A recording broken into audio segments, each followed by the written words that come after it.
और मेरी कोई जिम्मेदारी नहीं है। मेरी जिंदगी कितनी अजीब हो गई है, कितनी मुश्किल हो गई है, आपको कोई अंदाजा भी है?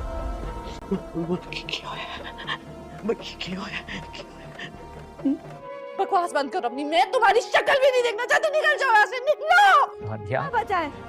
अभी तो मैंने कहा है, तो इतनी तकलीफ हो रही है आपको, बर्दाश्त नहीं हुआ। बस सीरियल दस्तक की नेक्स्ट आने वाली एपिसोड में व्यूअर्स आप लोग देखेंगे कि जब से किरण अपने बेटे को अपने पास ले आई है, तब से फरियाल और सैफ तो बहुत ज्यादा खुश हो रहे हैं कि उनकी दिल की हसरत जो पूरी हो गई है।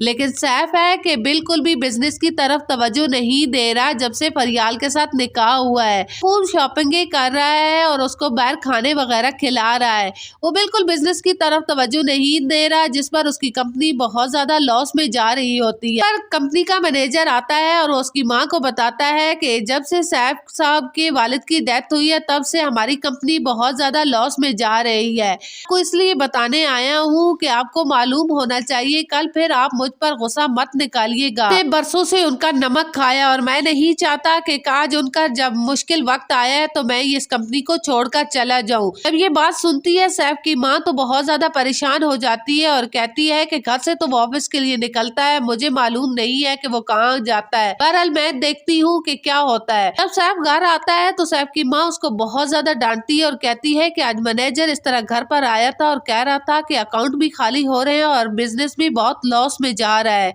तुम कर क्या रहे हो सैफ? मैंने तुम्हें पहले भी बताया था, ये लड़की तुमसे मोहब्बत नहीं करती, ये सिर्फ तुम्हारा पैसा बटोरने के चक्कर में है। ना हो कि तुम एक दिन सड़क पर आ जाओ। जिस तरह तुम खर्चे अपने कर रहे हो, तुम मेरी बात भी नहीं मान रहे हो। याद रखना, अगर नुकसान हुआ तो फिर मैं तुम्हें माफ नहीं करूंगी।